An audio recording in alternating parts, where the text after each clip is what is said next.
special on Ndtv Hindu. I'm Evelyn Matthew. Now, if the phrase, the survival of the fittest holds true, then I'm sure I'm going to be here on Earth in the year 2050. Now, that's what we're discussing here at the BS Abdur Rahman University in Vandalur. What will year 2050 be like? Now, to get us opening comments, here's a gentleman. Tell us what you think of this year 2050. Will we survive?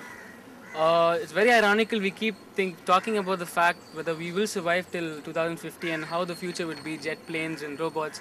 But I think we'll have to think upon the very fact if we will actually exist till 2050. If you think about it, it's actually a very serious issue because we've got factors like global warming and stuff coming up. And the saddest part is topics like these, for example, global warming, are considered uncool by us because they do not have the glitz and glamour like the other topics that attract us. But right from this person called Al Gore, he was the presidential candidate who was running with Bush. He lost out. I wish he would come. He gave a lecture, and he actually was the first person on a political scale to bring up global warming, and there are his videos. I recommend you people to watch it. It's very insightful, very frightening actually, because I myself was a person who considered global warming a very uncool topic until I saw the video. So I guess we should first place ourselves in a situation where we will exist till 2050. I'm not saying we're not going to, but we should work towards existing till 2050. All right, the survival itself is the biggest question here. Exactly. All right, now if it does happen that we do survive, now this is going to be a very hypothetical discussion, but if we do survive in the year 2050, what will things around be like? Will we have newspapers? Will we have television? Will we have radio?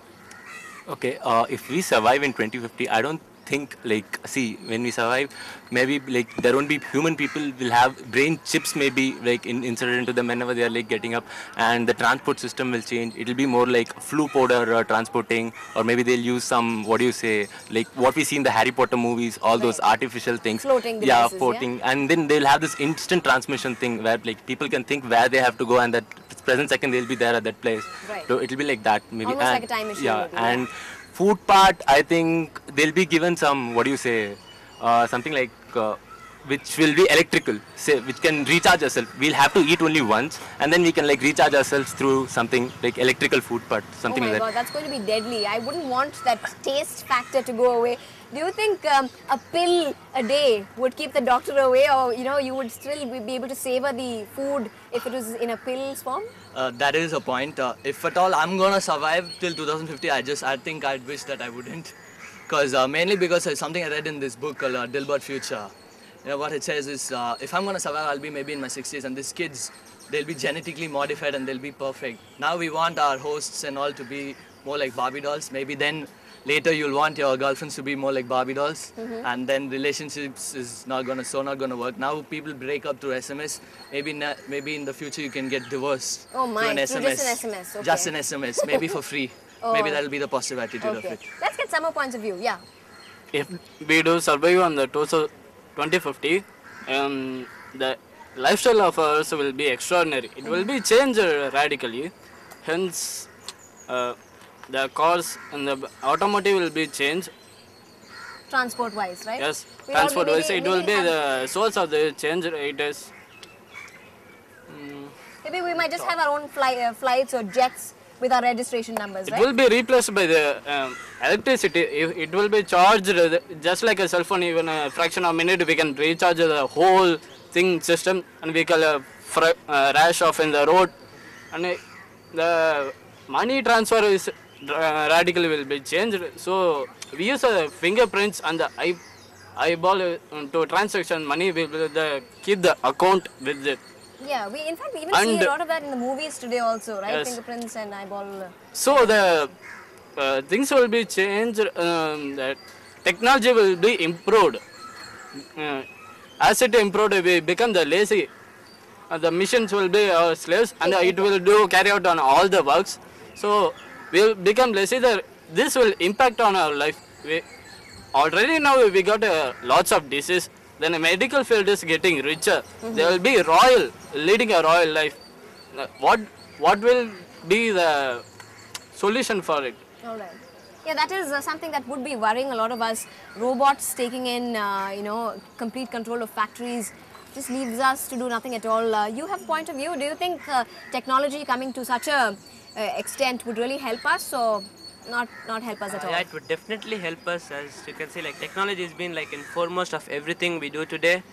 Maybe in next few years time we'll have all the RFID chips installed within us, and we would never get lost, you know, like we will be tracked down wherever we go. At the same time, for the bad, you know, like the people who want to track us can also be tracked down, like you're not safe. Yes. So in that way we'll be like safe and tracked wherever we go. We won't get lost, and kidnapping cases, all of them will be like a little Do you think minimized. crime would come to a lesser extent? Yeah, if we use it for the good purpose, you Absolutely, know, like yeah. If there we are have bad villains people like we too. have in the movies, I don't think it would do us too much of good. Okay, let's get your point of view. In the year 2050, there will be a great development in the field of medicine, as well as there will be a lots of disease spread across, and moreover we'll be having precautionary measures as well as remedies for all these diseases. For example, nowadays the research is going on in stem cell, and in the year 2050 we might achieve that. Even if baby is born without hand or something, we could take the cell of a hand and we can attach it, we can inject it, and then a hand grows on. And even for a pancreas, if we meet with a pancreas failure or anything, we can inject that Regenerate cell. in a sort of sense. Okay. Cells Now you have a and- point of view. Yes, I have. I want to ask you this. You know, nowadays we have countries fighting with each other. Do you think we'll have countries, more countries maybe, or will all of them come together as one nation? Well, no, like it will remain the same. It'll remain the same. It will remain the Even same. with the development technology Yeah, and obviously. the different. Like they will be like possessive about their instruments, and they want to like lead the number one position in this world. So they will just disintegrate in this world. So obviously they will. All right. You have a point of view? You don't have. And a one point more of view? thing, like Yes. I don't agree with my friend Sufyan there. Uh-huh. Like you said something regarding robots in factories. Yeah. So he said it's good, but it's not, because if each and every one opts for robot in factories, then labor work will not be there. Yes. So obviously a lot of unemployment problems will arise. So it leads to a drastic All right, it disaster. might just be worse then. Yeah, All right, worse so we're exploring different aspects of what the world 2050 will be like. The good, the bad and the ugly. We'll get you lots more on this topic on the other side. Do stay with us.